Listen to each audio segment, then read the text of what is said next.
As we come together for this prestigious occasion, let us embrace the spirit of collaboration that drives innovation and resilience. With that, once again, we extend a sincere and heartfelt welcome to everyone present today to the plenary session.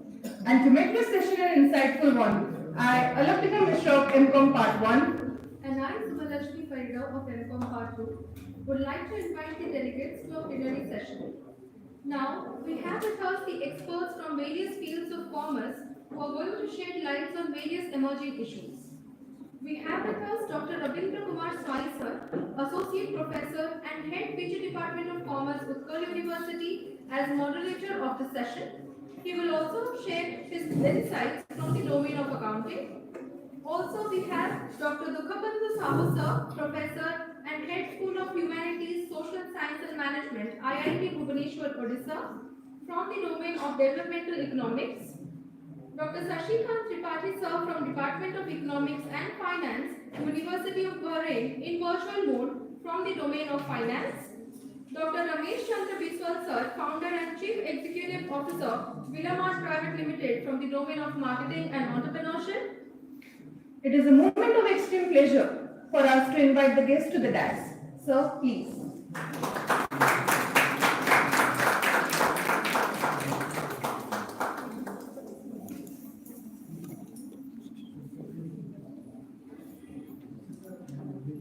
Just like sunshine nourishes life, flowers bring happiness and positivity wherever they bloom. They are a symbol of love, respect, and warmth. With this spirit, I now urge my friends to offer this floral token of gratitude to our honorable guests.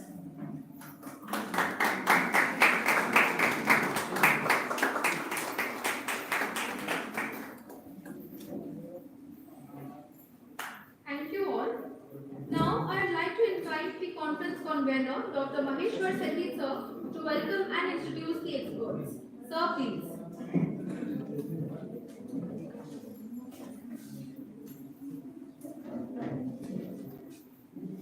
Good afternoon, everyone.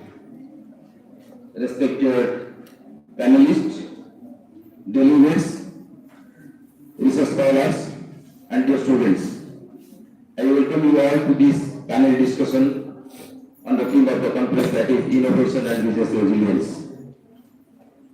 We have with us Dr. Rabindra Kumar Swai as the moderator, and also we have Professor Dukhabandhu Sahu from IIT Bhubaneswar, who will speak in the area of developmental economics, and also we have Dr. Ramesh Chandra Biswal sir, CEO and founder of Villamart, who will speak in the domain of entrepreneurship and marketing, and also we have Sashikant Tripathi from University of Bahrain, who will speak on the area of finance, and also address us in virtual mode. It is a proud privilege that to introduce the luminaries in this panel discussion. Coming to the moderator, we have Dr. Rabindra Kumar Swai as the moderator of this session, who will also shed light in the area of accounting and business resilience. Dr. Swai is currently working as Associate Professor and Head in the Department of Commerce, Utkal University. He has promised PhD, MPhil and Master from Utkal University. Dr. Swai has more than 30 years of teaching and research experience and has delivered 59 invited talks at different forums. Having published 61 articles in the high impact journals, Dr. Swai has backed many guest paper hours in India as well as outside India, that is Malaysia. Under his open guidance, 7 PhD scholars have been awarded with PhD degrees.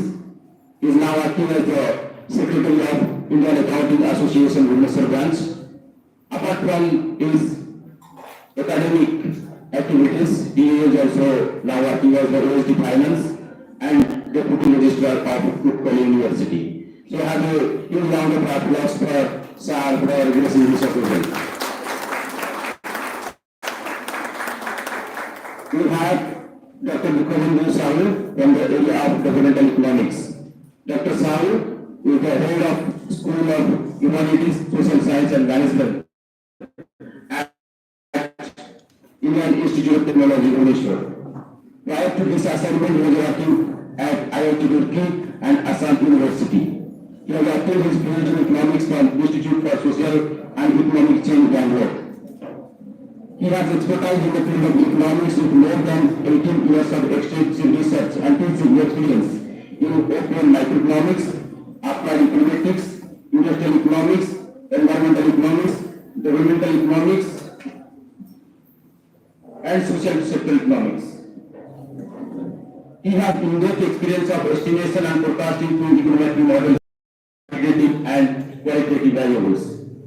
He has published more than 15 papers in the journals of national and international repute. Apart from this, Dr. Sahu has worked in various capacities as consultant, project coordinator, policy analyst, visiting professor, and research fellow in organizations like World Intellectual Property Organization Switzerland, World Institute for Development Economic Research Finland, Asian Development Bank Institute Japan, etc. Dr. Sahu has also acted as consultant to national and state governments in various research projects, exploring the financial and economic aspect of healthcare, education, social sector, public finance, and macroeconomic modeling. He has supervised 8 PhD scholars and published 6 policy documents to his credit. With a brief note of narration, I welcome you, sir, to this panel discussion. We have Dr. Ramesh Chandra Biswal as the panelist from the domain of marketing. I think sir has already been introduced to the audience in the inaugural session. I will not take much time on that. So once again, I welcome you, sir, to this August gathering. We have another panelist from University of Bahrain. We have the Sasikant Tripathi as one of the alumni of this department. And Dr. Tripathi has obtained his PhD from Vinod Gupta School of Management, IIT Kharagpur, MPhil from this department, and Master from Patimoh University. Presently, he is working as Assistant Professor in the Department of Economic and Finance at University of Bahrain. Prior to this, he has served many reputed institutions in India like EDI, Gandhinagar, SRM University, Amravati, and NIT, Jamshedpur. He is a prolific researcher having published 24 articles, 11 book chapters, and 10 conference proceedings, along with participating in more than 50 conferences. Sai, we are extremely delighted to have your participation in this conference, and I extend a warm welcome in this regard. Once again, I welcome everybody to this discussion session and hope that the various panelists and research scholars will engage themselves in the fruitful discussion on the domain of innovation and business resilience. Thank you, everybody.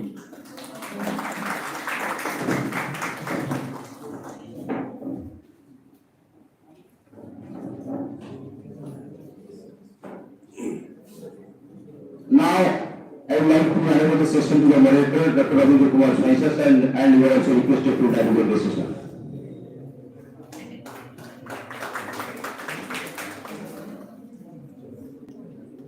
Thank you. Good afternoon, everybody present here. Respected guests on the dais, panelists, Dr. Bukomandu Sahu, Dr. Ramesh Chandra Biswal, online Dr. Sasikant Tripathi,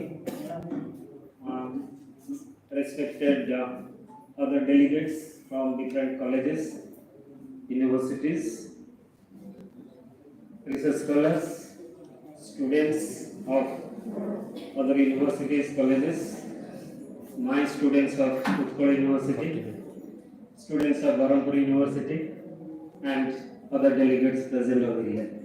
So at the outset, I must congratulate Department of Commerce, Berhampur University for organizing this beautiful international seminar on a relevant topic which is demanding nature today, innovation, and business resilience.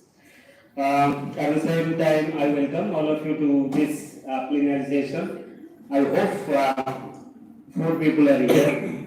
Okay, sufficient time is here. Let us discuss in length and breadth all the aspects of marketing, entrepreneurship, economics, finance, of course, accounting. Uh, since I am given a responsibility of speaking on accounting, I should finish my part. Then I will invite other guests on the dais and guests on the online. My dear research scholars, delegates, innovation and business resilience. I think all of you, my students, it is bitter truth that our present generation students have to remain resilient.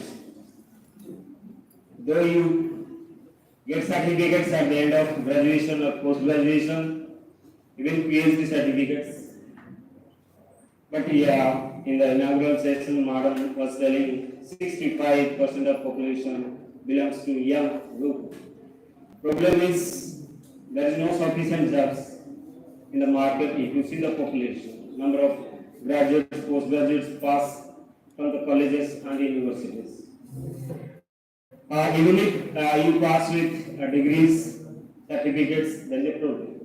Problem of that skill. We don't possess the skill that will give us job in the market. This is very big problem for not only India, across the globe. And another problem is, even if you are interested to do business, as one of our panelists, Dr. Vishwal, is doing his own startup after leaving the lucrative job. He possesses the skill, qualities, that's why he is taking up that startup. Even if you do not know accounting, you can know it in a day or 2 days. In a day or 2 days, I am repeating the word in a day or 2 days. It is not a big issue. That part will be taken care of by machines. Technology has developed, and your skill is driver of your startup.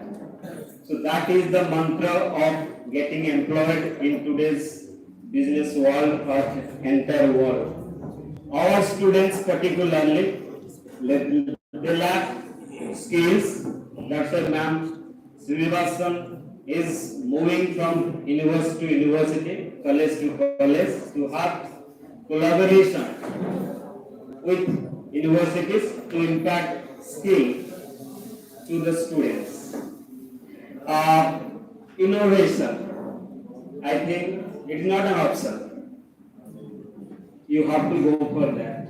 Even if our teachers are here, senior teachers of Berhampur University and other universities, they know what was being taught during those days when we were students in the class. But what is taught in the class today is completely different.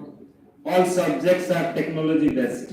NEP is coming up, already implemented. In all subjects, we have tried to integrate technology with all the subjects. Thereby, your knowledge skill will be there to go for employment or self-employment. So far as accounting is concerned, what exactly innovations have taken place in accounting to bring business resilience? That is what I want to discuss. My dear students, research scholars, listen to me very carefully. If you have any queries, you can raise that question later on. My dear students, accounting has not become accounting these days. It has become a narrative. What is this narrative? We prepare financial statement like PL statement, balance sheet, cash flow, other statements. All these statements All these statements actually our students know how to prepare that financial statement. If you go to plus 2, plus 3, PG, those who are even doing research. They know, yes, income is shown here, expenses are shown here, assets, liabilities, capital. But how many of you understand the numbers that is reflected in the financial statements? That is called narrative. Understanding the numbers. Number speaks the story of the financial health of the company. So financial stability of a company can be determined only when you know what the numbers reflected in your financial positions. Our accounting has transformed from record keeping to today that is called integrated reporting. When you say record keeping, it is done by machines, debit, credit, cash book, passbook, whatever you are doing at lower level, it is being done by machines. Machine will take away the jobs of those who know only the conceptual aspects. The conceptual aspects are now being done, repetitive things are done by the machines. But AI will never take away the job of your students. So AI will take your job only when students are not equipped with AI skill. That is why technology skill is a must. Even at our age, we learn and come to the class and teach to the students technology. We are using AI in the classroom. We are using all the blockchain. We are using all what is called IoT, that is Internet of Things. We are learning. So learning is a continuous process. Somebody was telling in the inaugural session. You keep learning. If you do not, you are dead, you are finished. That is what we learn in our inventory chapter. A dead stock, a stock which is never used. That is your inventory turnover ratio is 0, we call it a dead stock. Similarly, if your turnover ratio is 0, then your dead students are dead qualified persons, even if you have qualifications. I am raising some issues of accounting. This is very interesting. One is, all of you know, whether you are taught in the classroom or I don't know, financial instruments. The biggest problem of financial instruments. I'm talking of financial assets, financial liabilities.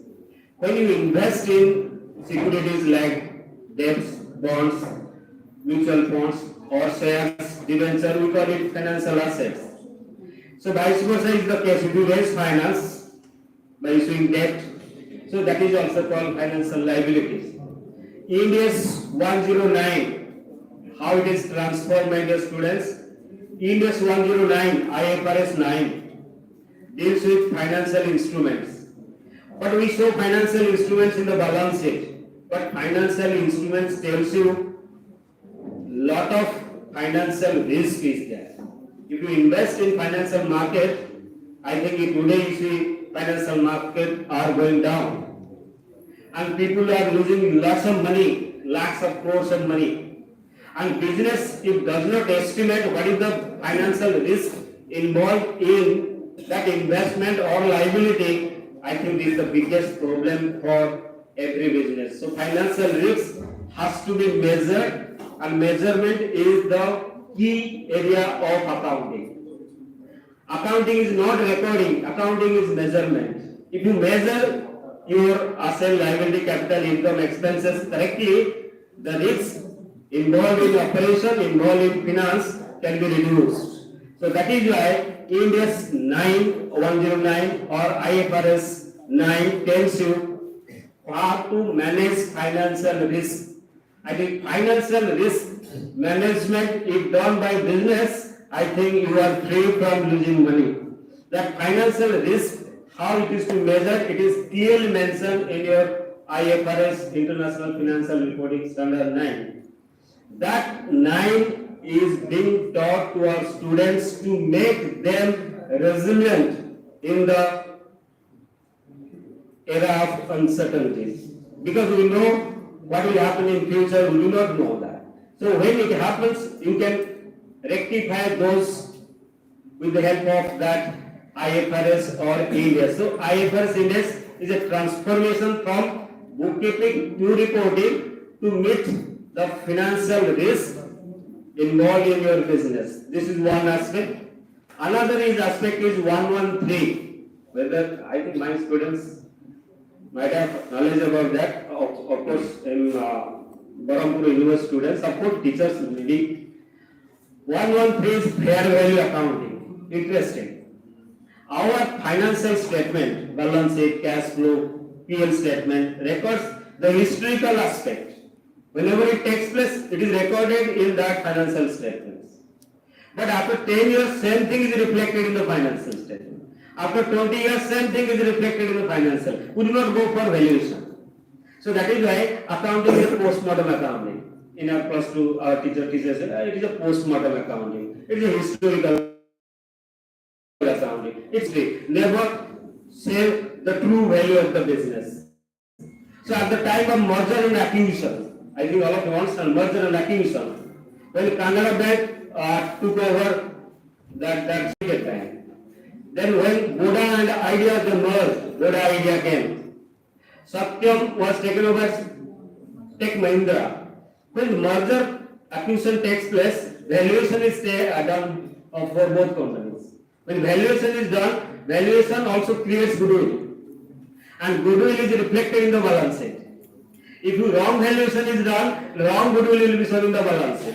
Wrong goodwill will show more asset in the balance sheet. If asset is more than the liability, your net worth is more. If net worth is wrong, you go to the bank for loan. Loan is sanctioned to you on the basis of net worth. Wrong one. And after few years, your company is dissolved, bankrupt. It's not because that you did anything wrong in accounting. It is because of valuation of that assets and liabilities. That is why you follow fair value accounting. What is true value of assets? What is true value of liability? Instead of that, we are following what? Book value. What is given in the balance sheet? Assets minus liability. Net worth is 100. We paid 120. 20 rupees is goodwill. Very simple. Asset is 100. Let's say liability 80, we have to pay 20 rupees, but we pay 30 rupees. 10 is goodwill, 12 is goodwill. But that is based on book value. Book value does not represent true value of the business. So in that case, you have to take care of the true value. So our accounting teachers, commerce teachers, of course, it is not nobody is accounting teacher. Commerce teachers teach accounting in plus 2 plus 3. That is true always. I agree with them. The very basic objective of accounting to identify true and fair value of the business, or true and fair statement of affairs of the business. Next question arises, what is true and fair? True and fair if only assets and liabilities are valued at current market price. The current market price is possible if you follow IFRS 113 or sorry, that is IFRS 13 or Index 113. Okay. Should I continue or I will invite another person?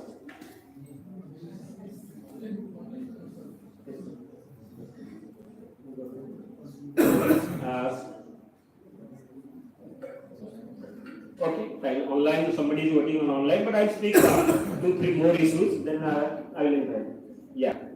So one issue was earlier, that is Index 109 or IFRS 9. That is regarding what? Anybody from backside? You are listening to me?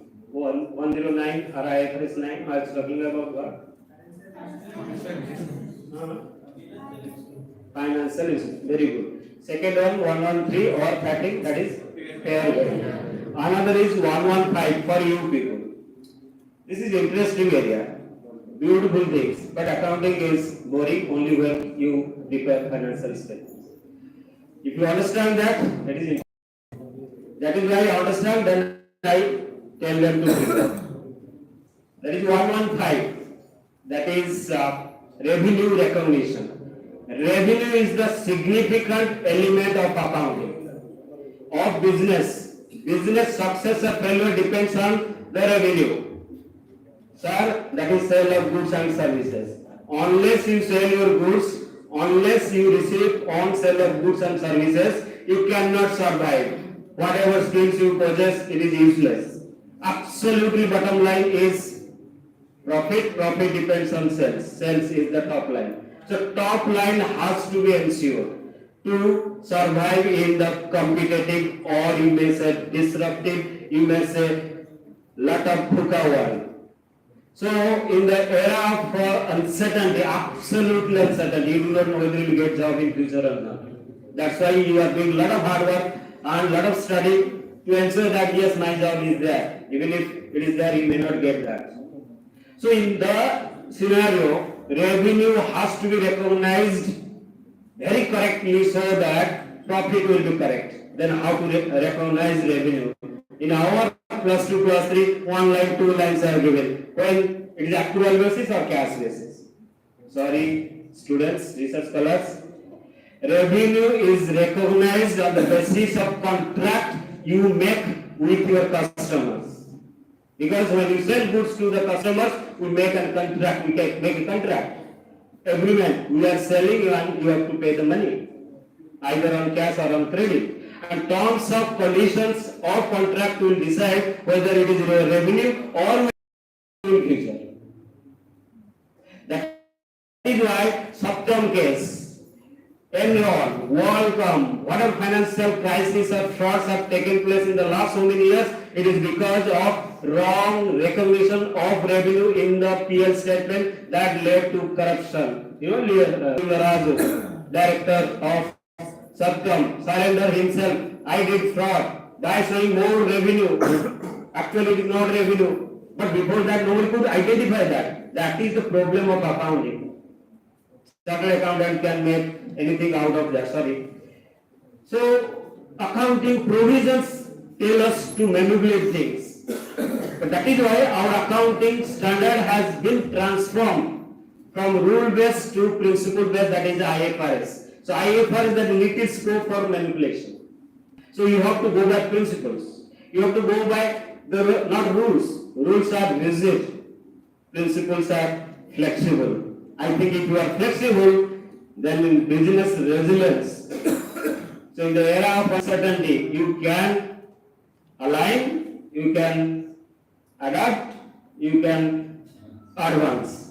If you are not flexible, if you want to be rigid like, I know this much, I don't want to be changed, I think you are simply done cases in the present era of uncertainty. So, I will continue with 3 issues I told you, and I will continue. Many issues are there. Now, from behind the disturbing me, just one sentence has come. Please invite online person. So, do, yes. Online, who is present there?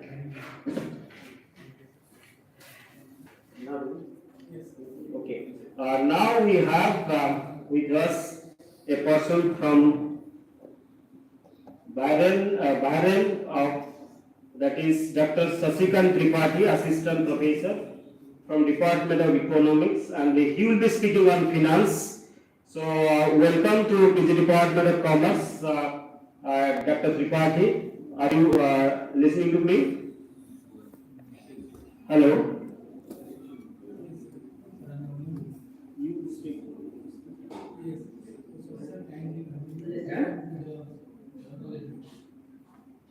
Okay, thank you.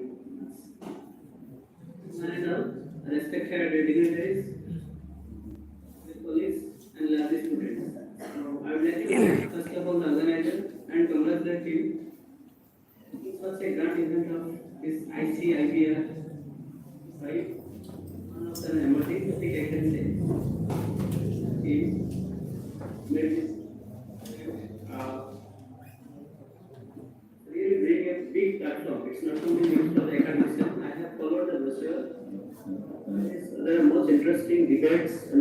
sub-themes which are based on this conference.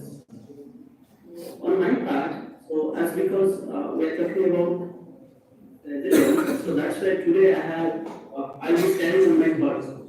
Based on basically future of financial investment, resilient changing world. So it is crucial as because ultimately meaning as and we can say change is permanent. So as because we have to adapt to this environment. So that's why this is one of the big debate that I can say in the today's world.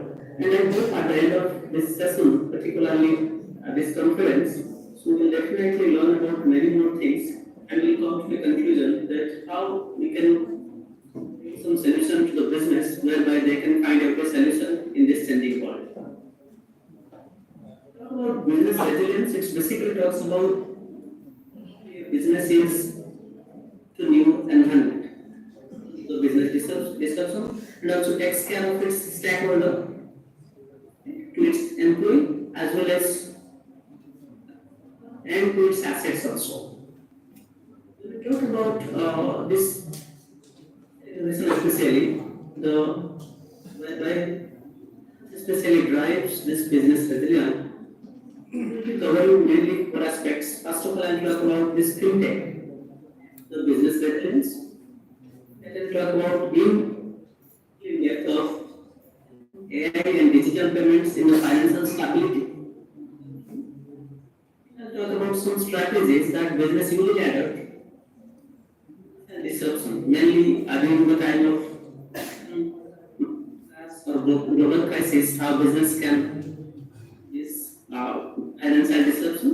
And I will talk about few cases also, taking into one scenario as well as India. And the topic will be talk about startups to India as well as some startups, how they have, in the past 5 years, basically, I'll focus. 5 slides, I would say around 1 p.m. Very much only. It within 10 minutes. Can you please go for, because I cannot see the slides, can you go for the slide number 2. Talk about the role of fintech in the modern day resilience. So I can say, basically, the digital finance solution. We have seen enough examples in India adopted, especially after 2019. Adopted, I mean, Modi government 2.0, we can say after that. There are many or financial lives, how digitally they have changed in the present scenario. See, from the traditional payment banking to the digital bank, or decentralized finance, or embedded finance. We will talk about the key fintech innovation, business resilience, which drive this AI-driven, artificial intelligence-driven risk management and fraud detection. Previous speaker was speaking on accounting. Data paid through many AI-driven technologies. And it is very much difficult to catch all the terminology or catch all these items which are the wrong way. So nowadays it becomes very much easier. We will see some examples also how a business has come up solutions, AI-driven technology. You can talk about blockchain.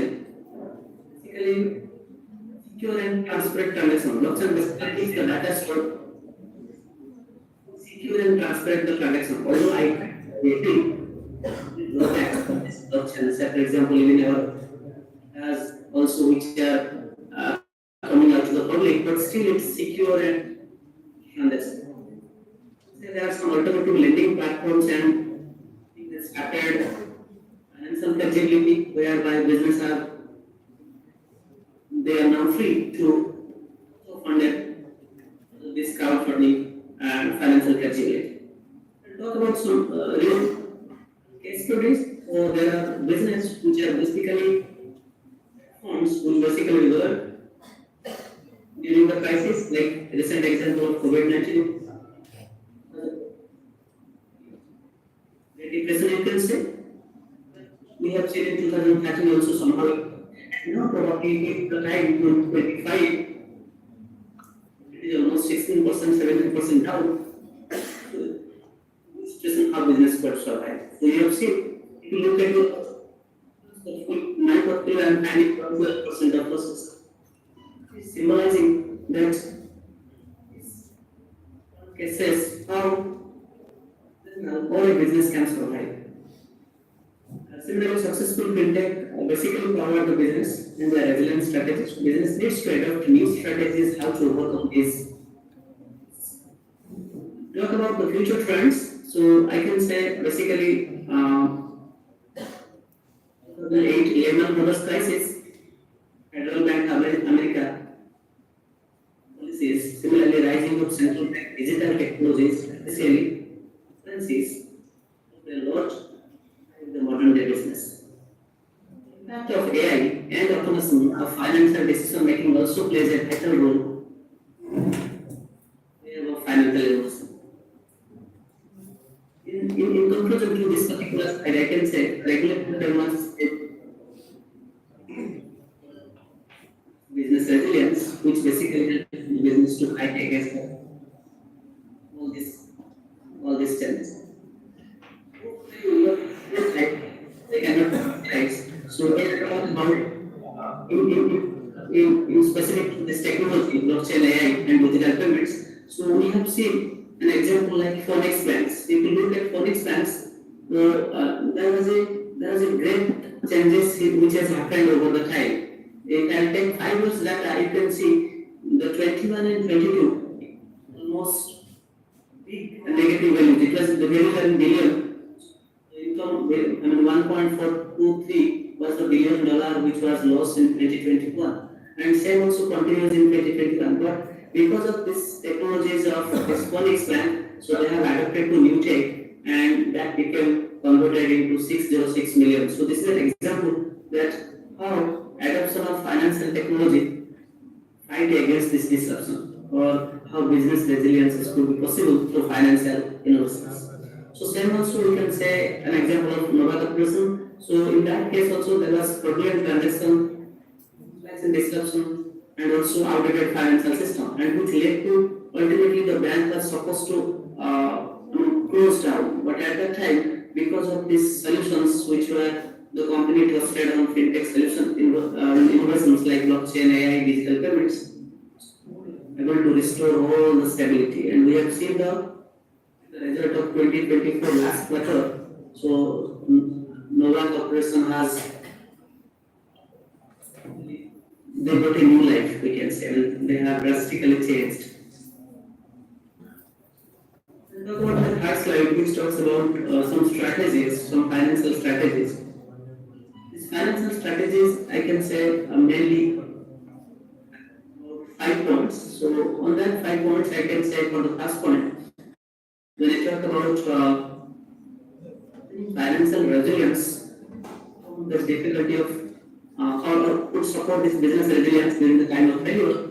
So it basically talks about their diversifying stream. Now revenue is not restricted to a single source.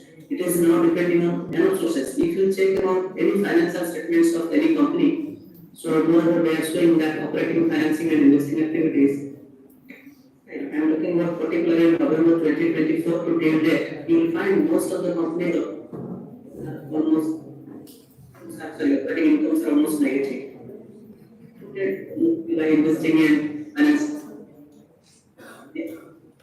the revenue streams help a business that you can say if every business must have a strong reserve.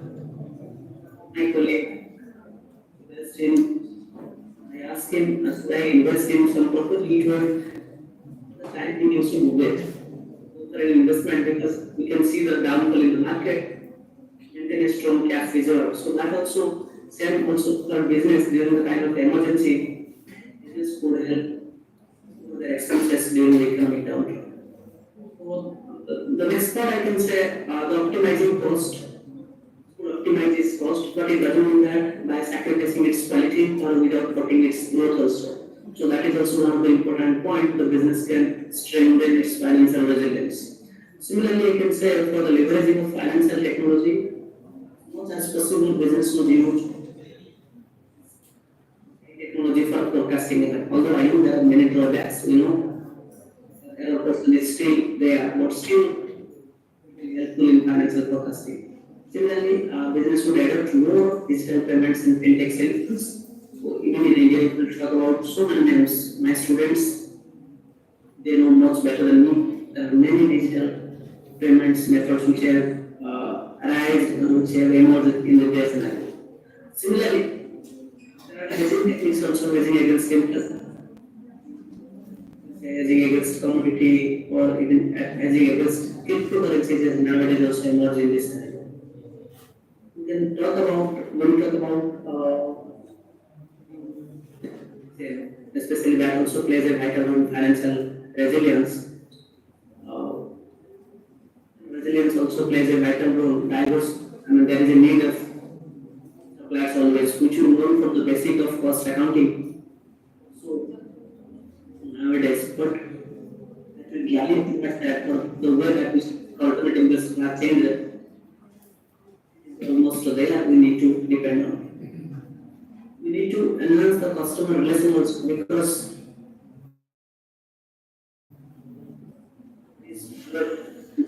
so getting a loyal customer is always important, which helps in financial resilience also.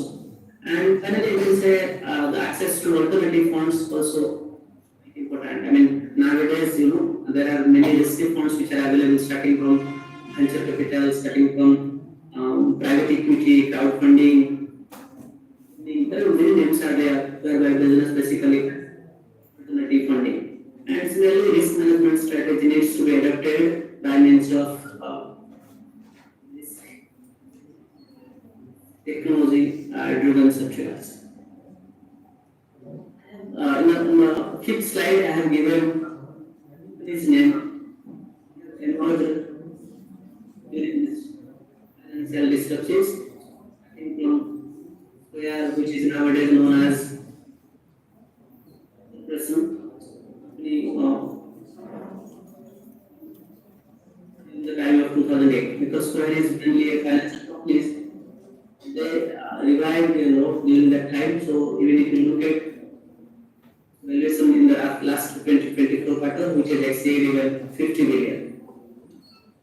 If you talk about similarly Ant Group, which is an AI and blockchain based financial solutions in China, so basically that also has changed drastically during the scenario. Even I can say Netflix, we have seen very much popular on Netflix. So Netflix also was not that popular, but during the time of especially COVID, which helps us to sit at home or so we can get much of liberty time.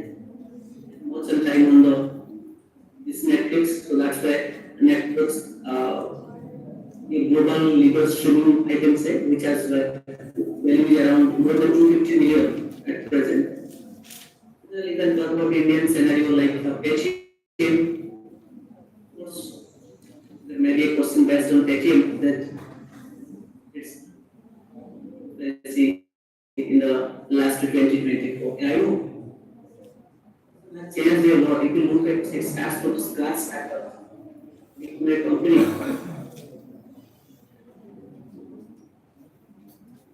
Just more than 350 million users and number of if you talk about Zerodha, Nitin Kamar's Zerodha, you will find Zerodha has drastically changed the scenario of its fees. Earlier, the cost has many complex fees were there, but now after Zerodha, the scenario completely changed. It is the first discount workers model which is adopted by Zerodha, and Zerodha could did it only because of this AI-driven platform.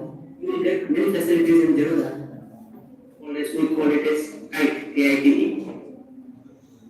I will find which are AI-driven and they have simplified the market. So that's what has reduced the sticker as compared to any other, say, trading platform. about the last Rosal Pay, that also adapted and developed AI-driven and AI-powered payment structure. Rosal Pay also one of the leading company in this technology-driven scenario. Last slide, just to talk about statistics as well as we should not forget about the failure also. Look at new startups where we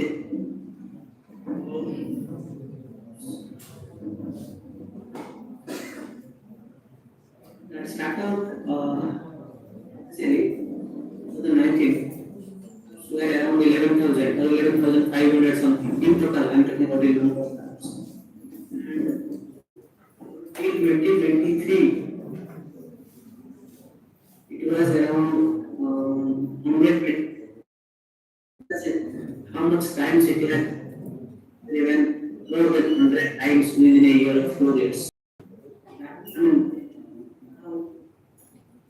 support of all these maybe financial funding or maybe mind of the people or maybe the igniting mind like people like the students are watching here. So the students, so they have come up with many startups. If you look at the Unicorn result also, Unicorn means the company which is having investment, the startup which is having more than 1 billion investments in the stock exchange. I mean, it's a startups. If you look at India, 44 in 21, it's so 2021. Actually, emerged the year I can say in Indian scenario. So even in 2021 also Indian startup has received substantial funding or from all the financing organizations. I'm talking about even their all the risk sector like venture capital or private equity. They are also very much keen to pay for the. Talking about the reality, the failure if you look at, their business failed, so which is very important over the year. Yeah, of course, the reason behind is failure is basically the holistic thinking. Our objective is not clear, and number two is focused. Initially, we are thinking that I'll start, but later on we are just going beyond, and we are thinking, no, it's let me think about some alternative, and that leads to also failure. But think about technology, more of revive, more of change and to bring.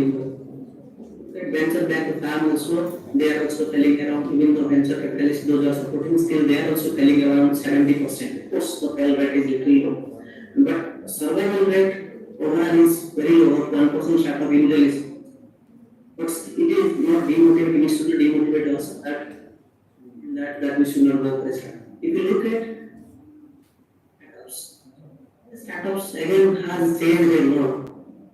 The data of April 2024, first quarter of 2024, there are around 130,000 officially registered startup with DPI, the Department of Promotion and Industry and International Trade. Around 1,000 registered startups are there, technology-based startups are there. So they are also getting enough support because technology-based startups are more, we can say, more of less risky as the technology they are adopting friendly towards business resilience. Similarly, so for these technology startups, there are so many. And from India, 1 billion startups are solely around 44 itself under the year 2024 by nevertheless, I can say they are quite some key. It should be very much clear so that business should adapt to this group. Business and advance. We need to, as I told you, change is permanent. You can say I can avoid the change. We have to adopt it at the same time. We have to. That is what is the thing. And really, I hope this conference will bring more thoughts to our student mind. Personally, I can say about starting from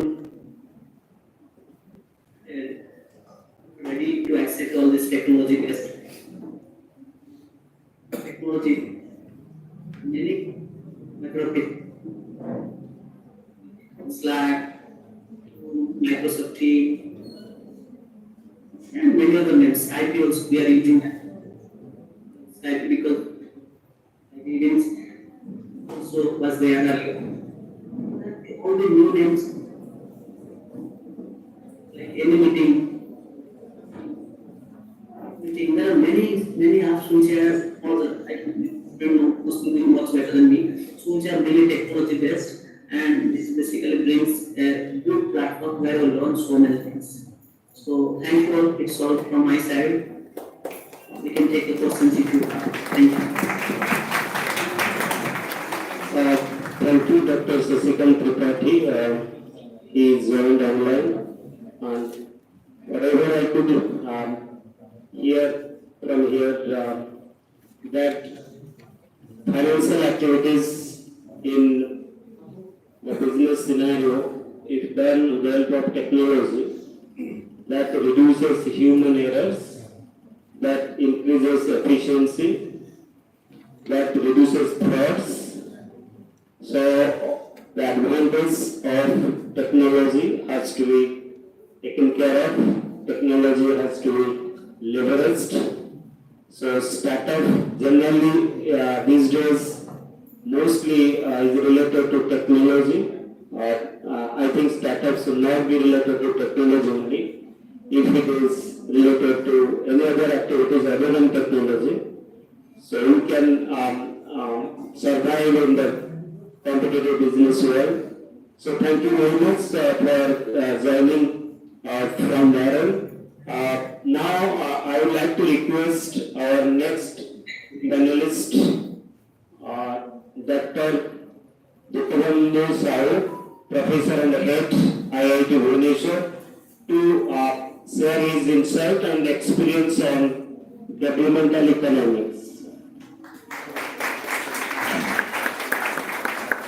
Good afternoon all, respected chair of the session, Dr. Swain, co-panelist, young entrepreneur, Dr. Viswal, Rain from Baring, who joined, and thanks to us, particularly student base.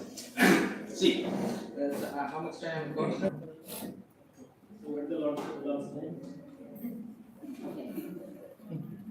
Yes, but so you have 20 minutes. Thank you, sir. So, the topic, actually, the conference is on and business resilience. When I initially contacted Sakti sir, sir, would you like to come to our commerce department? I gladly said yes. I didn't avoid the temptation of sharing my thoughts to time. But once I said yes, I didn't know actually what to say. Then I called him back and I said, what should I say? Then he said, sir, I have said the brochure, you pick up one point and you talk on that. Then I saw the brochure. The closest thing which I could talk on was on circular economy, which is related to this innovation and business resilience. Then I took the help of my research scholar. She is service and I also acknowledged her to prepare these slides. She prepared the slides. Then yesterday only I got those slides, just calibrating in my mind what to speak, what to do.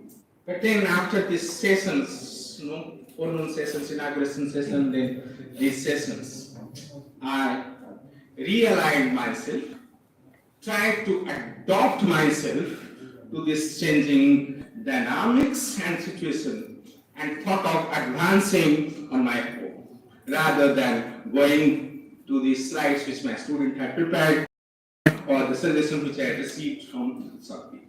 So, slides will be there. Since it's prepared, I acknowledge her report, but I'll be talking on a topic which is circular economy, but it is prepared largely from the research perspective, so may not be that conducive to this, craft. So that's what I said. During the entire process, actually, till my turn came, I was trying to recalibrate, redo myself so that I can adopt myself to align my thoughts to to adopt myself so that I can advance on the topic circular economy. Being a student of economics, basically I was taught during my school days or college days, university days, production is something where you transform the inputs into output with some added utility. It doesn't say much beyond that. That is, inputs are used in the production process to get the output. So that's a linear kind of a production system. But of late, a student of economics, student in me, tells economics as a subject that utilizes the scarce resources to maximize our unlimited or to satiate our unlimited desires. That means we need to recognize one thing, that we have the resources which we are bestowed with. Of course, technology has frontiers which you can push beyond the limit, but resources which are bestowed with by E or C are limited. And we also need to accept this fact that our desires are unlimited. So that's the first thing we need to recognize. Second, if we want to have optimal benefit of these resources, we need to reduce our unlimited desires. First, recognize that resources are limited, our desires are unlimited.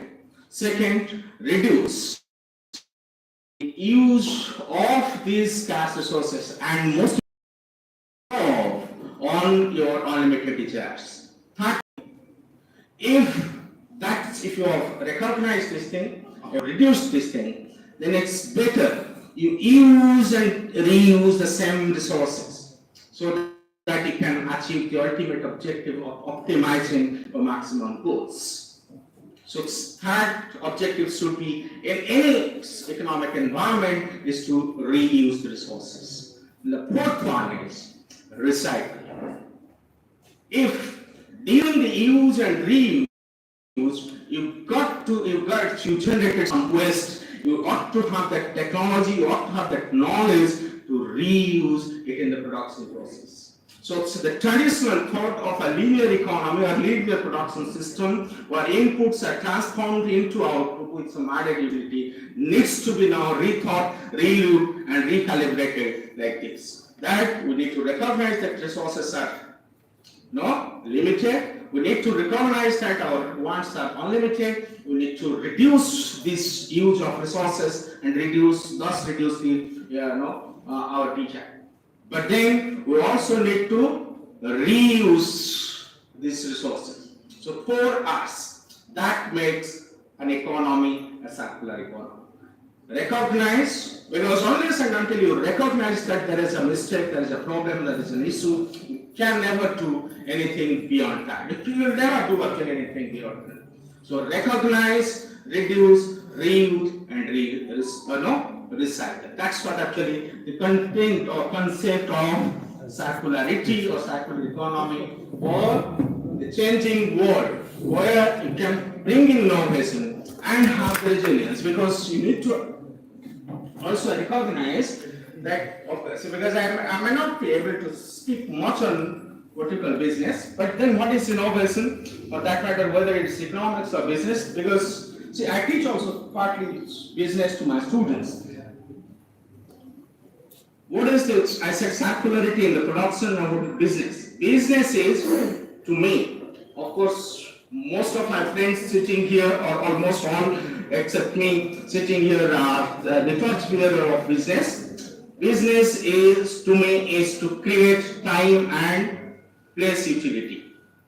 That a particular product or service is available at a particular time, but you as a business person make it available at the appropriate time. Right? Thus, create some utility or benefit. That's called time utility or place utility. What does that mean? A particular product or service is like, Dr. Biswal is dealing with some vegetable marketing. It's produced in the field, but he makes it available through a channel at appropriate time, thus creates certain utility, certain benefit, and makes it available at the appropriate place, thus creates certain utility. So that's actually is business. you need to be resilient and innovative. What is innovation? Innovation is new idea. If you have new idea in creating business and time and place utility, then probably your business will be resilient.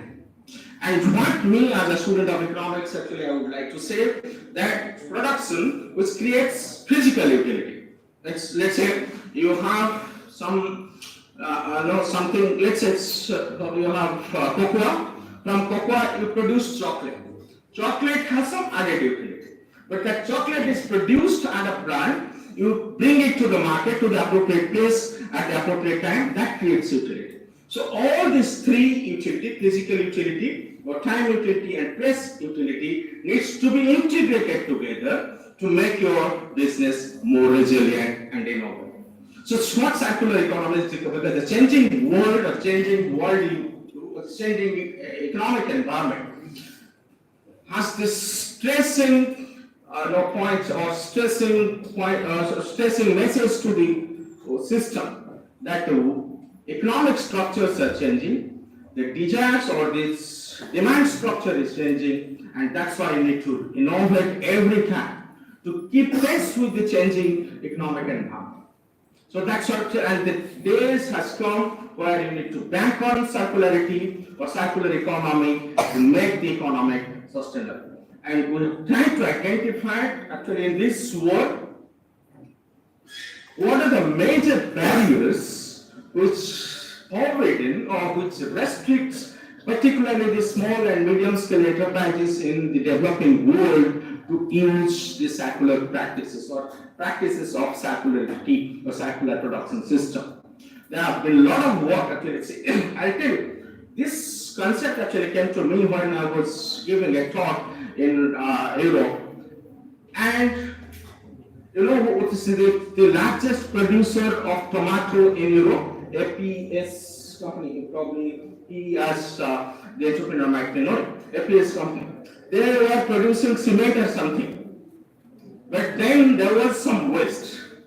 They had a scientist who analyzed this waste and came to this conclusion that this waste can be better used for the production of tomato.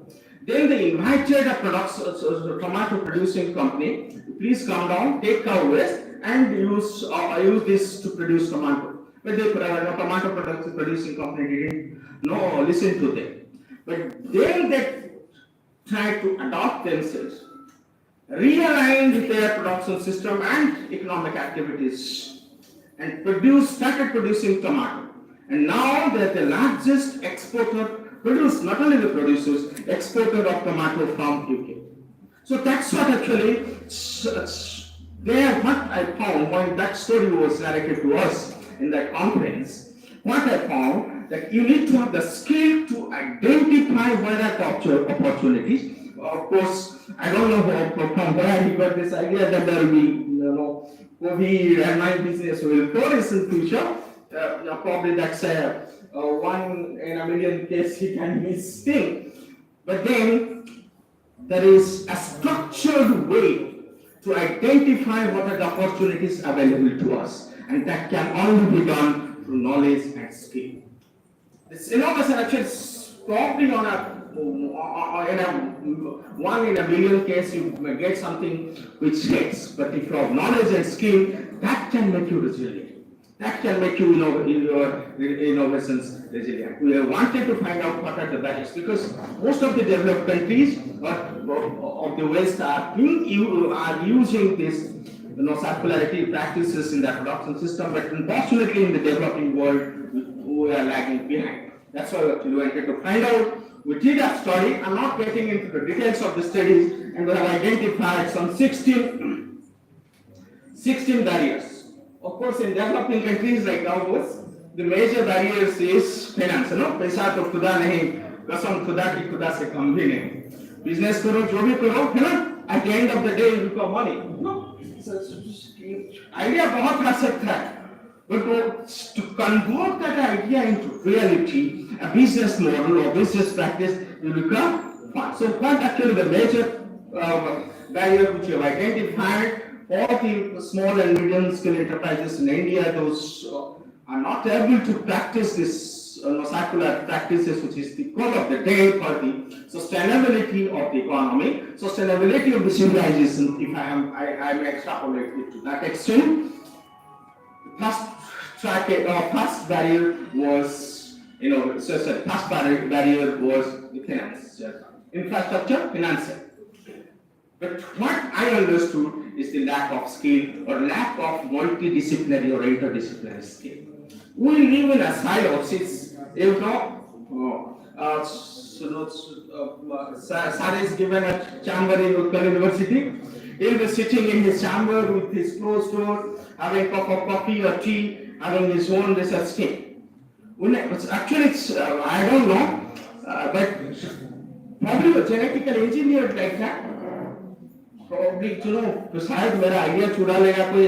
We never open up and we never promote interdisciplinary or multidisciplinary talks or research. If an engineer joins a particular company as, let's say, mechanical engineer, he remains as a mechanical engineer. He would love to be or at some point of time, he would like to be a manager. Because कुछ देर के बाद काम करना नहीं चाहता, सिर्फ manage करना चाहता है. That's okay. But then sharing your knowledge of mechanical engineering with chemical engineers, with other engineers, that can be transdisciplinary, which can find out, which can explore the new avenues for innovations and ultimately can make resilience. So it's the biggest challenge for a small and medium scale enterprises. Of course, finance they have identified, but the biggest challenges for them is the lack of skill. Or what I mean by skill, I'm not saying that they're not skilled, but the skill which is multidisciplinary or transdisciplinary. So we say in the name of specialization, which is a nomination, I'm a student of economics, हमको specialization बुलाया जाता है. Specialization इस हद तक है हमारा कि 2 डॉक्टर में एक छोटा सा स्टोरी बोलता हूँ, उसके बाद बंद कर देता हूँ. 2 डॉक्टर में जब बेसिकली I'm a teacher, तो हमारा जो टीचर पॉइंट है ना वो निकल आता है. कोई भी नाइफ देखते तो निकल आता है. 2 डॉक्टर हैं. एक डॉक्टर है specialised if a patient falls from the first floor से अगर पेशेंट गिरता है तो वो डॉक्टर उसी के लिए स्पेशलाइज्ड है. दूसरा डॉक्टर है specialised if the patient falls from the second floor. और जब वो हमारा क्या होता है ना, जो सेकंड फ्लोर से कोई पेशेंट गिर गया उसको फर्स्ट फ्लोर स्पेशलाइज्ड डॉक्टर के पास नहीं मैं कुछ नहीं कर सकता हूँ. So that's actually the problem for us. We need to get rid of this mind living in a silo and make the knowledge and skill transdisciplinary and make it available to each and every enterprise, even if it is what actually say yours is your company's name is Villa. So anyway, if they require, because they are the one, those are the engine of growth for the economy. You make all kind of knowledge together, bring all kind of put all kind of knowledge together to get a solution which is sustainable, which is circular in nature. Thank you. Thank you, Dr. Sahil, for giving your insightful thought on developmental economics. Here are, if adapted, then business can remain resilient. Of course, that is what government of India is trying to achieve that. That is called renewable energy. We do not use energy which is too completely lost after its use. Rather, we should go for solar, wind energy. So recycling is very, very important. At the same time, demand supply, preferences, prospective changes in the market in the era of this disruptive business world. So the business has to remain vigilant so far as demand and supply is concerned. And at the end, that is where we spoke, multidisciplinary research. Yes, we are doing that. Still, many departments they remain confined to their own work, thinking that it may pass on up to others. There is no such thing. It is an open market, open economy. जो जीता वही Sikandar. If you win, you are simply winner. Otherwise, you are finished from the market. Thank you very much, Dr. Sahab. Now, I would like to invite Dr. Ramesh Chandra Vishal, who is an entrepreneur as well as a man of physics. So that's an interesting combination, business and physics. Let us listen from him how he can motivate our students to go for physics. Thank you. Thank you, sir.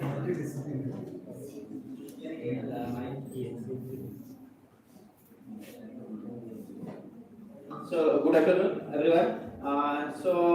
Unlike sir, professor, their professor, and they put in, they have good knowledge in this topic, but I don't have that. Hello. Thing is, I'll give the case study of the Lamite and will find some interesting points if you want to grasp.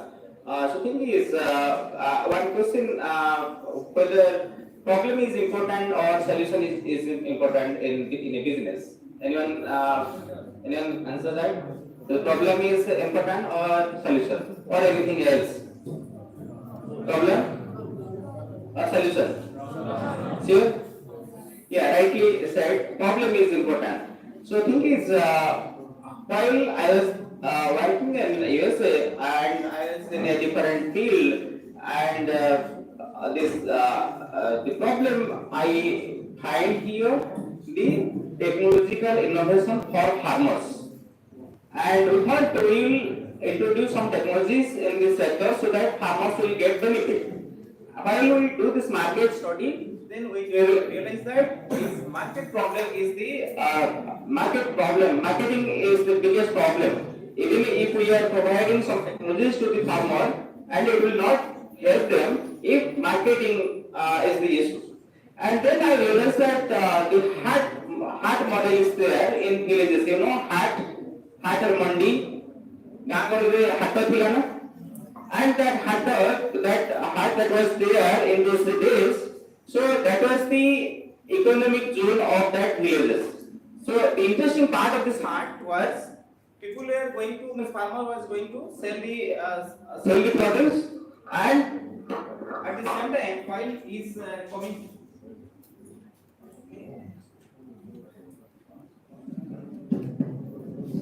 Hello.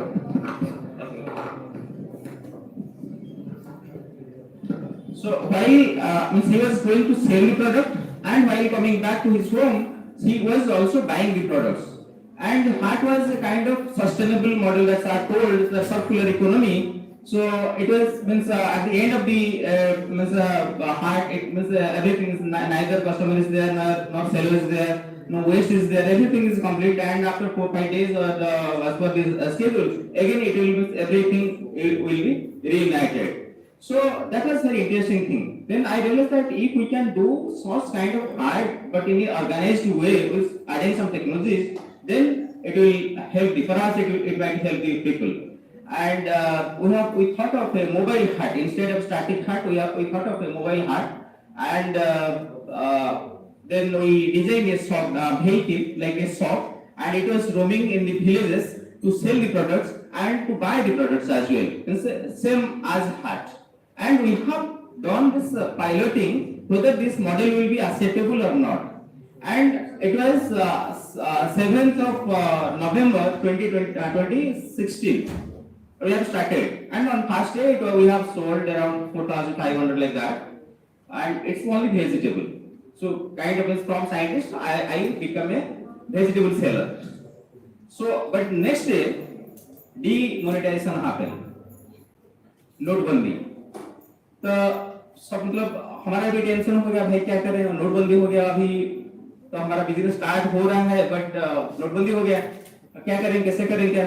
But luckily we have started this in villages, and in villages the women basically they have lots of 500 rupees note. It was hidden, means somehow they have hidden those 500 notes, and they want to means return or exchange. So we are the only media with whom they can return or exchange. and immediately we started our marketing. If you can take 200 rupees, means you can purchase 200 rupees, you can exchange that. That means, so yeah, this is the strategy we have adopted, and means our business goes on.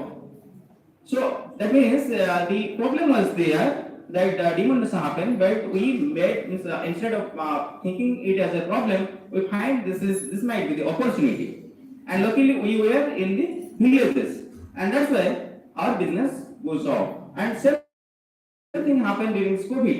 During COVID, I think around 7 or 8 days we have shut down the business because everything was stopped.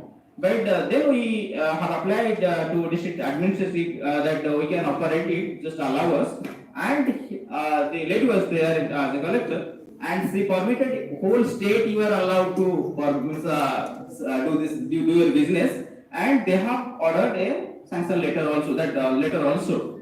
And with that approval, we have expanded our business, and also that lady, that collector, she told you can supply to the shopkeeper also, because the model we have adopted, that was very interesting for them, and it was buying vegetables from the farmers, and it was selling the products at the doorstep. Even in the villages, our vehicle, a single vehicle, is roaming in 60 villages.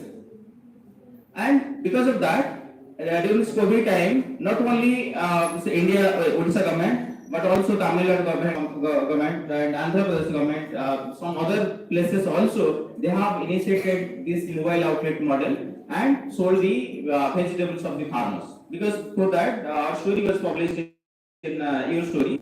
And we got appreciated by government of Odisha and also government of India because of this model. And then we have started our mobile static outlet model and so on. So thing is, the problem is more important than solution, because of that only we got the opportunity to grow. And if the same model would be started in city, we might lose the focus.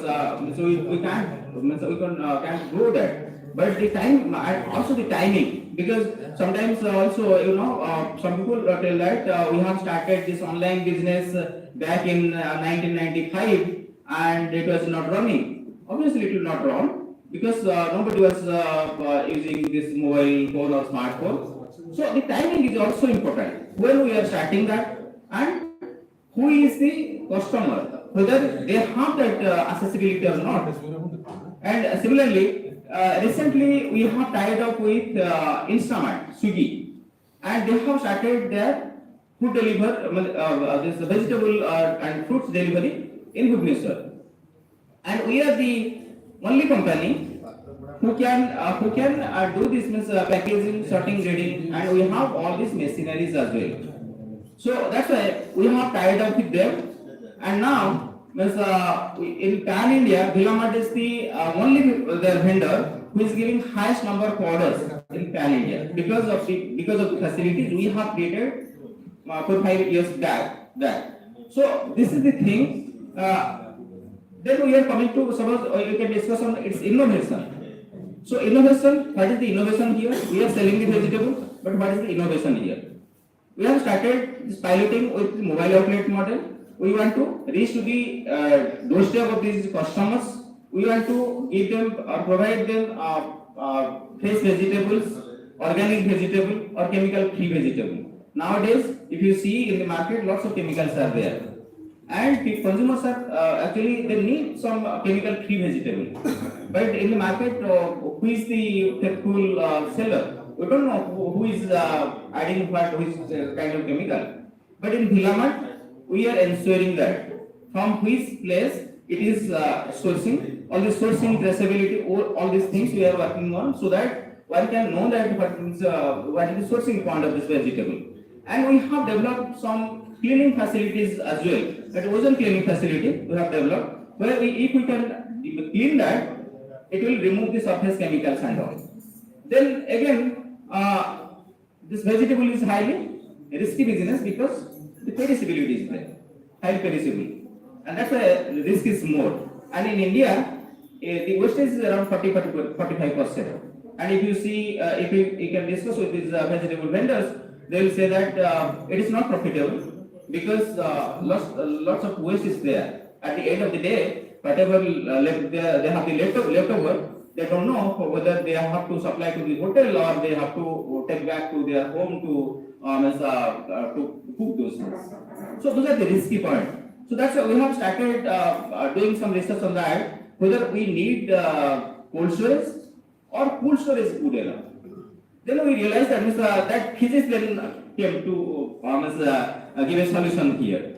So instead of cold storage, we realized that cool storage is the solution, because like winter, in winter actually vegetables is not getting wasted. It's not getting spoiled easily. It takes some time. So if we can create some environment like the winter, then we can keep the vegetable fresh. So that's why we have added, instead of cold storage, just a single room with some insulation, adding some AC, changing some circuit, and adding some humidifier. We converted a single room to a cool store, where the vegetable can be kept fresh for 3-4 days or 7 days, and it gives the best solution for us. And the positive point of this is that instead of cold storage is actually where thermal shock might happen. Thermal shock means from room temperature, say 25 or 30 degrees C, if we are taking it to 0 or 2 degree C, then the thermal shock will come. That means vegetable will die. Because just like us, we are doing the respiration, they are also doing respiration. And immediately, if we are changing the situation, they will die. And if we are that's why while they are keeping the vegetable in cold store, they are taking to certain reducing the temperature slowly. Otherwise, they will get the thermal shock. So here in the cold store, we are removing that thermal shock kind of thing, and it gives us the solution. Then again, we have innovated a multi-weather solar dryer. So what is the need of this multi-weather solar dryer? To reduce the wastage, because the risky points are, as I told, we have to mitigate the risk. If we are not mitigating the risk, whatever we are doing the business, everything will be lost at certain point of time. So will be lost. So important point is where to invest and where not to invest, and which one to take care. So that's why we have started doing some research on this wastage part. How to reduce wastage. So this multi-weather solar dryer, that means if we can create some value addition to the vegetables, then we can reduce the wastage. So that's why we have innovated that, we have patented that technology, and we sold that technology also to some other places in Baleswar and other areas.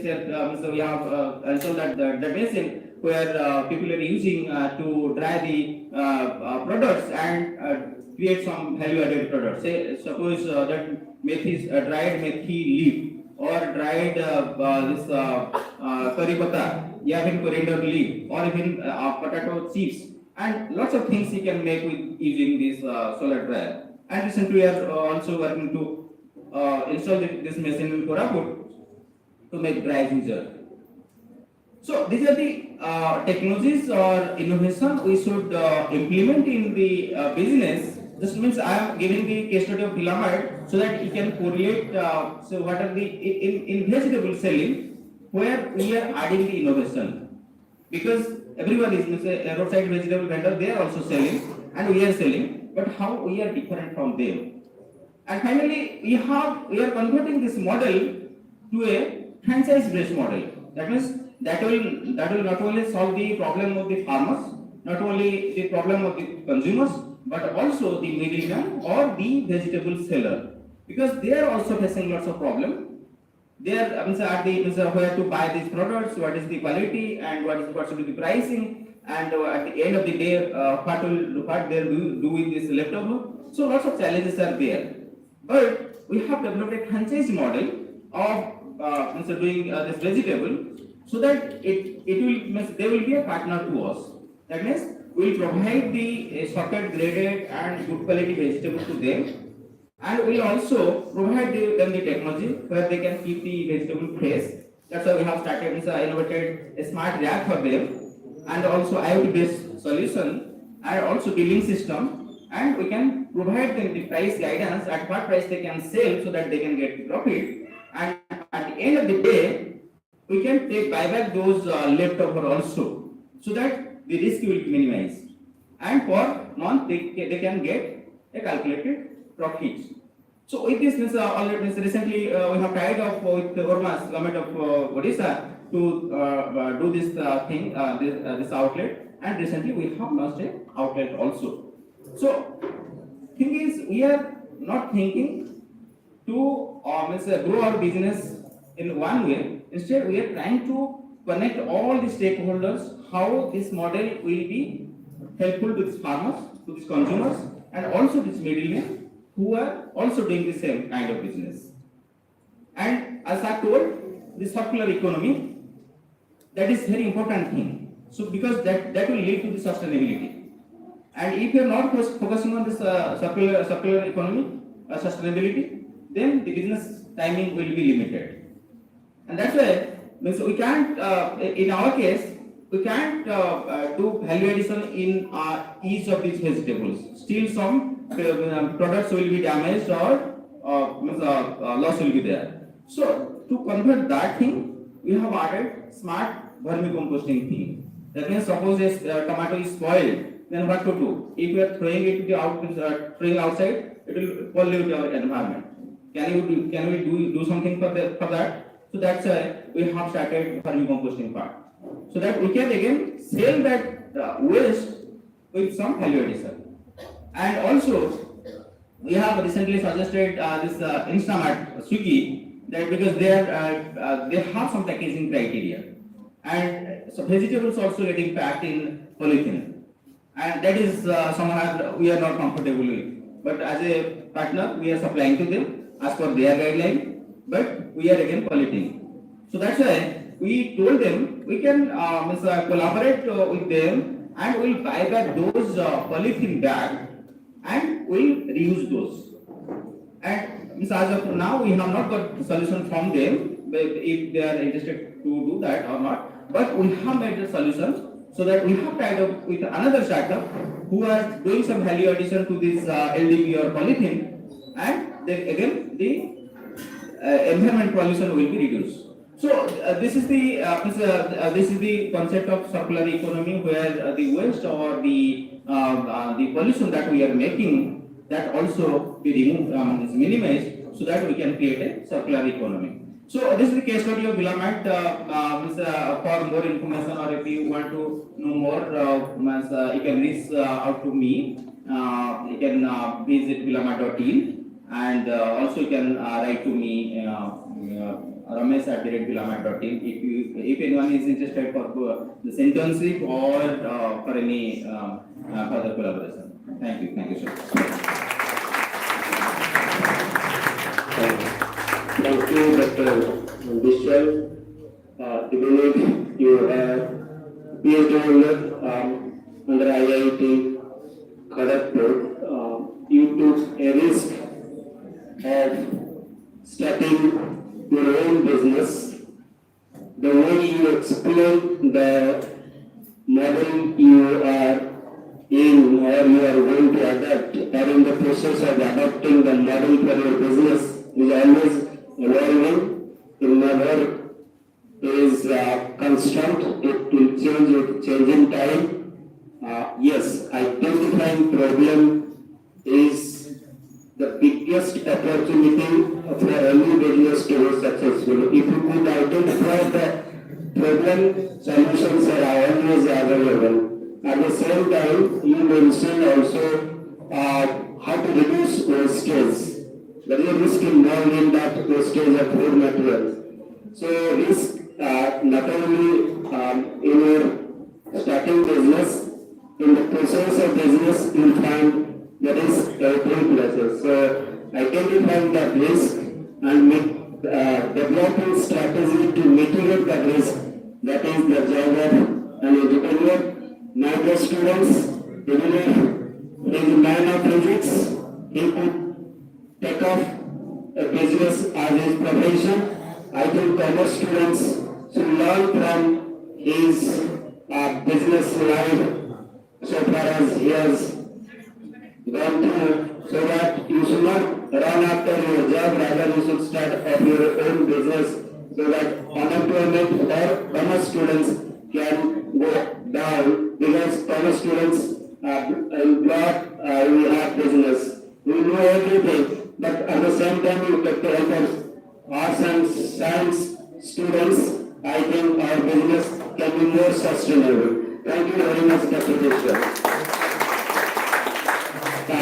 Before it is over, I must continue where I had left. I should continue some more points. This is accounting, of course, finance. I will not make it there. The moment it is 2 o'clock, I will join with you for lunch, definitely. So, few areas of accounting which helps the business, which help the business simply mitigate the uncertainties that may come up in future. One aspect I told you, the regulatory framework, that is accounting standard. One more standard I can mention here, that is all of you know that 116 IFRS 16, that is leasing. We are taught in our accounting lease. We have operational lease and financial lease.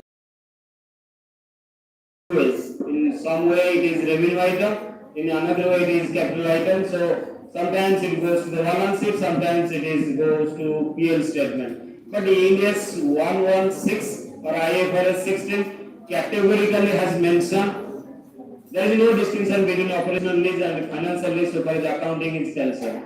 That is why now this is shown as a liability as well as asset for lessee. It is a asset because right to use, that is asset.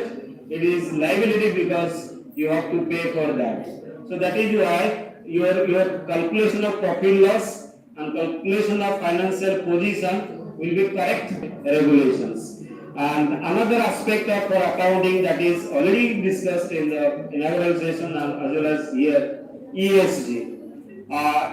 To remain sustainable in future, we have to protect our environment and society. At the same time, I think I should not blame anybody, but it is true, everywhere there is corruption. No place you will find in the world it is corruption free.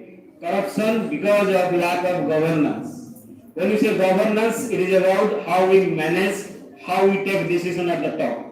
So top level takes decision. If top level people are formed in such a way that they have cross examination on each other, definitely there is always transparency, there is always accountability. So because of development of Companies Act 2013, development of ESG, now governance, independent directors are there, independent auditors are there. So that creates a culture of what that is called a new thinking. If you want to reduce corruption, so ESG is one mantra. That is why in 23-24, Government of India made it mandatory for all listed companies to report ESG along with financial report. But problem is, we show financial reports, PL, balance sheet, cash flow, all other reports in one hand, another report that is environmental, social and governance. But there is an interlink between these reports. If they are integrated and one report is prepared, how much ESG is affecting your bottom line profit, how profit is affecting your ESG, if they are interconnected, that will be of value for the business. That is why integrated reporting is coming up, and integration is a must to remain sustainable in the business world. If you want profit without integrating with the environment in your business, your profit, you are making profit at the cost of farmers, at the cost of, let's say, middlemen, and the cost of employees, I think your business is not sustainable. Make profit, no issue, because profit is the end product of the business. Always we say, unless you earn profit, then there cannot be survival of business. But it both must be integrated. Every stakeholder must get benefit of the business.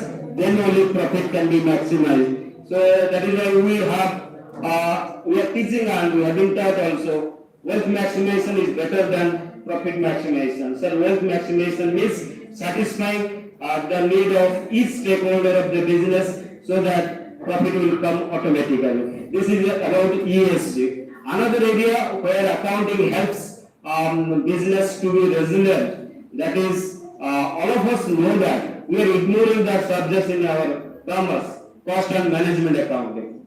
Once we have attack cost and management accounting is over, but we do not carry forward to the PG level, your research level also. We are focusing on only financial, corporate accounting, reporting, but cost and management accounting dies itself in the classroom. So cost is the only factor which can maximize profit in your organization. That is why cost effectiveness is very important. How to reduce cost, how to reduce wastage. I think lean accounting is there, L-E-A-N, lean accounting. So the accounting job is to reduce all the wastages, reduce all types of losses, thereby cost of product will be less. If cost of product is less, in the competitive business world, price is fixed by demand and supply, so we don't have control over the price. Price is determined by the people, cost is reduced, definitely there will be profit and profit will make you sustainable in the business. That is why cost accounting is very, very important. We are using many cost tools and technology or techniques. Another is management accounting. While taking decision, financial decision, we use the different managerial tools, including that, that is called variance analysis we are discussing. What is this variance analysis? It is finding out the risk involved in our production. What is actual, what is expected. The difference is what? It is a risk. The huge is the difference. There is more risk. Less is the difference. We are at par with actual. We estimated that my mark will be 20. I got 20. Then there is no risk.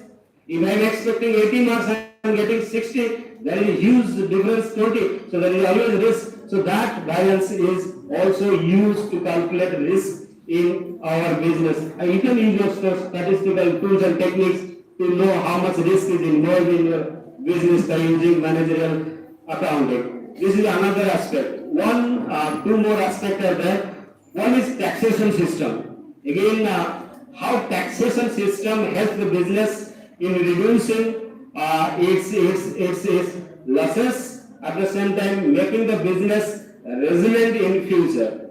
If you make a proper tax planning, you will pay less tax. If you pay less tax, cash flow will be more to the business. If cash flow is more in the business, you can meet the uncertainty in the future. That is why tax planning is very much essential. Another is tax planning and simplicity in taxation.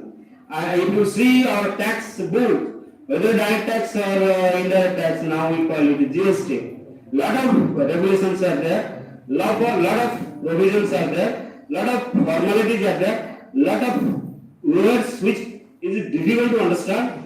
So we invite the lawyer advocate, hey, come and make me understand what is written in the sentence. Sometimes we understand it different way. Thereby everybody tries to avoid the tax.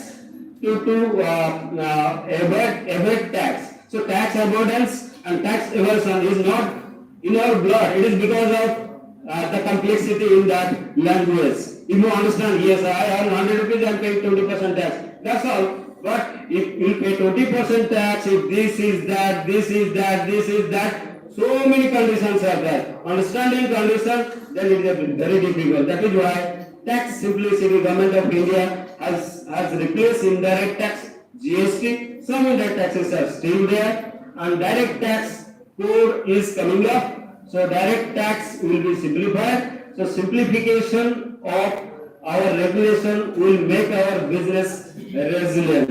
And last, but not least, that is technology. Without technology, now present and future world, we can't think that. We must leverage technology. Accounting is not exception to technology. In accounting, I think AI is being used to make data analysis. Interesting. When you get data of 100 companies, 10 years, it is difficult, it is impossible on the part of human being to analyze. That's why we use softwares.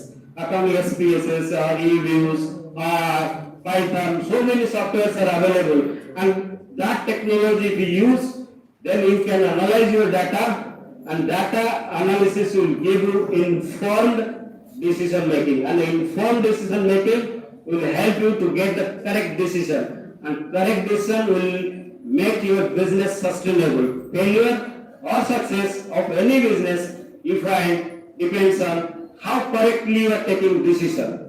The decision is correct, then I think your entire business will achieve anything like any business. So if you see government of India or any government across the globe, the right decision by government makes your life very, very beautiful. Otherwise, it becomes hell. So technology is there, AI, but AI has its own limitations. I can tell you now, social media, all of you know, social media are giving misinformation as well as disinformation.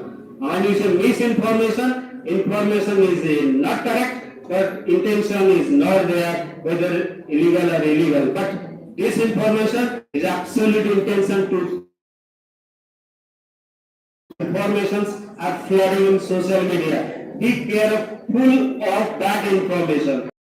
That information, use AI and take a decision, you will reach at the wrong places. So there are so many things we have in our accounting. If you take care of the accounting in your business, business will be more sustainable and resilient.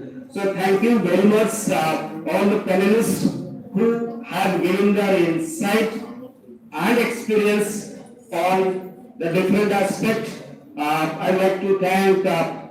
Ramesh Chandra Vishwal, and I give a huge round of applause to him, particularly why I am telling. Again, I am very much interested in that. A man of physics, a man who has completed a PhD from IIT and has been working in, I think, USA for some time, living all those lucrative life. He is in a business, wants to serve Odisha, his own place. At the same time, he wants you people to be connected to his business so that you will get employment. And there is nothing bigger than this new vision, new innovation. So this is the example of innovation. And we are here to discuss align, then adopt and advance. And he is the true example of these three words. Again, another huge round of applause for the Felicitation. And Developmental he is a man of economics.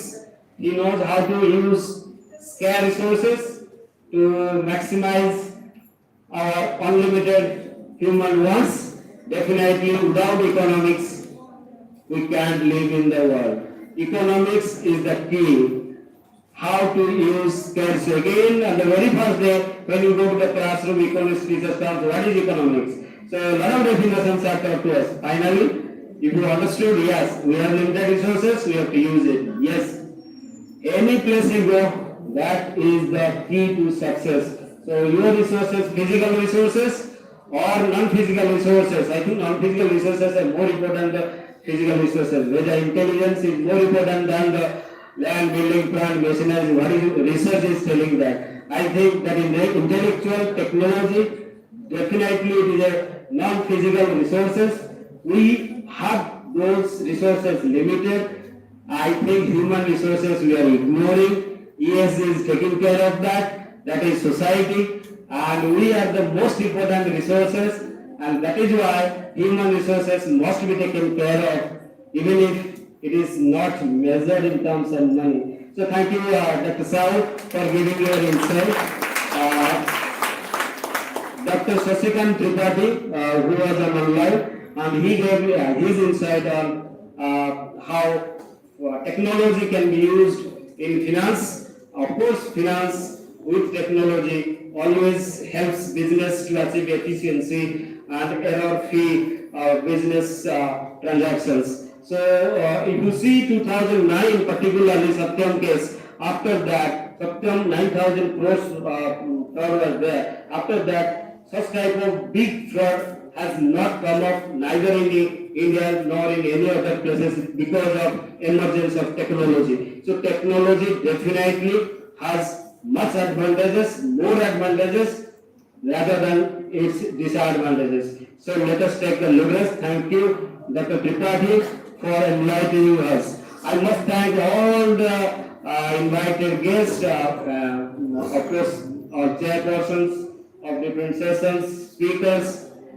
senior teachers of the department from outside, students of MBA, commerce of this department from outside. Thank you. I extend my heartfelt thank you to all of you for listening to all of us for 2 hours or more than that. I must extend also my gratitude to all the faculty members of PG Department of Commerce for allowing us, giving opportunity to share our thoughts to all of you. Thank you very much.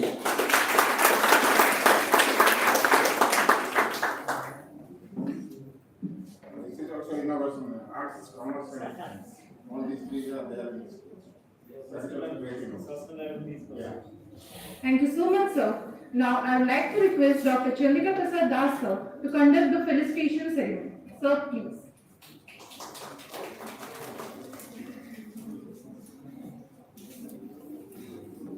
Thank you so much, sir, for your thought-provoking address and moderation. So it is truly a moment of honor and privilege to extend our heartfelt gratitude to the esteemed guests who have graced the occasion with their remarkable presence and address. At this juncture, we take the moment to felicitate our distinguished dignitaries as a token of our deep appreciation and respect. May I now request all the guests to kindly come forward. I request our teachers, Professor Arun Kumar Panda sir, Professor Kishore Chandra Rao sir, Professor Gauri Shankar Lal sir, Professor Kishore Kumar Das sir to join the felicitation ceremony. Sir, please. I request Dr. Bamdev Mishra to join. Please. First, we would like to extend our gratitude to the moderator, Dr. Ravindra Kumar Swami sir, for being a guiding force, ensuring meaningful deliberations and adding immense value in this panel session. May I request Professor Arun Kumar Panda sir to kindly felicitate Dr. Ravindra Kumar Swami sir with a token of appreciation. Have a big round of applause.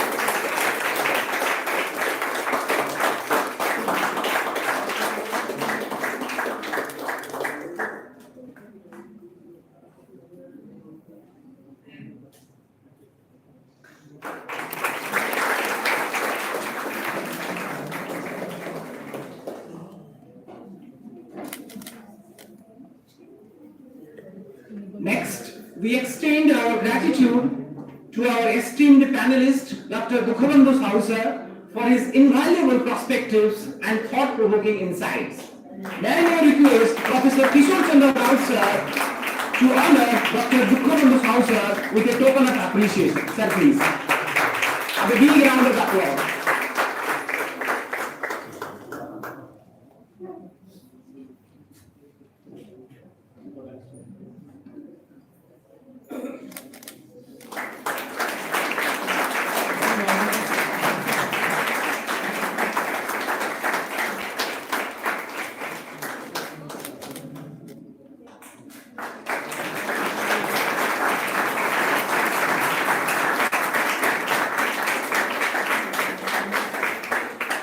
Last, but certainly not the least, we express our sincere appreciation to Dr. Ramesh Chandra Bishwal sir, another distinguished panelist, whose expertise and viewpoints have greatly enriched our discussions today. May I now request Professor Gauri Shankar Lal sir and Professor Kishore Kumar Das sir to felicitate Dr. Ramesh Chandra Vishwa. Sir, please.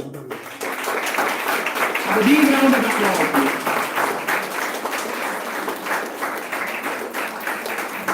Ladies and gentlemen, let's give a huge round of applause to our esteemed guests for their time, knowledge, and invaluable contributions. Thank you all for being this integral part of this session.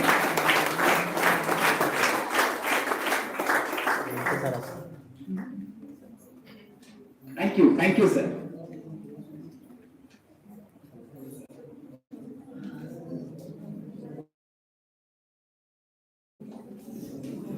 Thank you so much, sir. Now it's time to extend our thankfulness and gratitude to all the delegates and participants for gracing the occasion. I would like to request Nityaranjan Tripathi, sir, to propose the vote of thanks. Sir, please.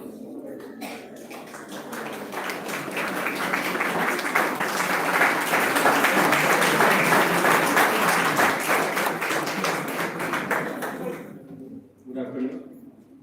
Respected luminaries, delegates, paper presenters, participants, invitees, fellow colleagues, scholars, students, and persons from print and electronic media.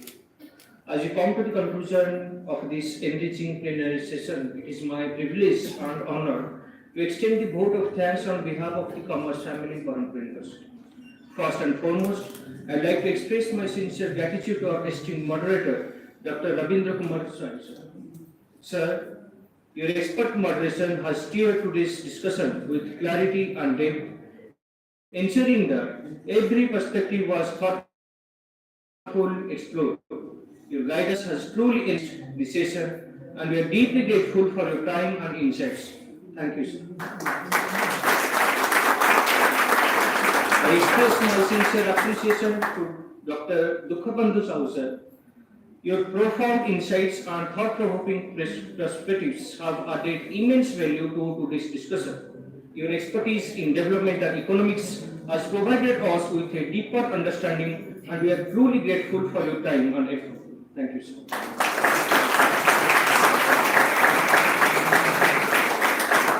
We are deeply honored by the presence of Dr. Ramesh Chandra Vishwa, sir. Sir, your rich knowledge and well-articulate viewpoints have significantly contributed to this deliberation. Your presence has been truly enlightening, and we sincerely appreciate the wisdom you have shared with us today. Thank you, sir. A heartfelt thank you to Dr. Sasikant Tripathi, sir, who joined us virtually and enriched our session with his valuable inputs. Despite being at a distance, his participation in this discussion has been truly impactful, and we appreciate the time and effort they have dedicated to engage with us.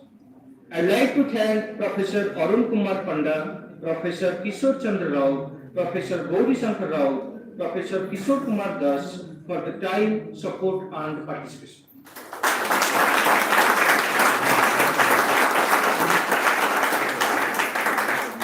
I thank all our esteemed guests, faculty members, paper presenters, participants, scholars, and students for your active involvement and enthusiasm, which have made this plenary session a meaningful and engaging one.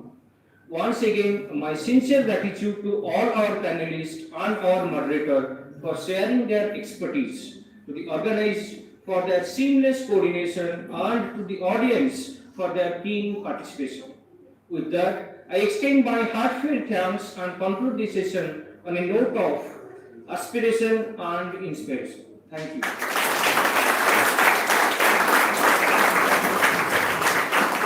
Thank you so much, sir.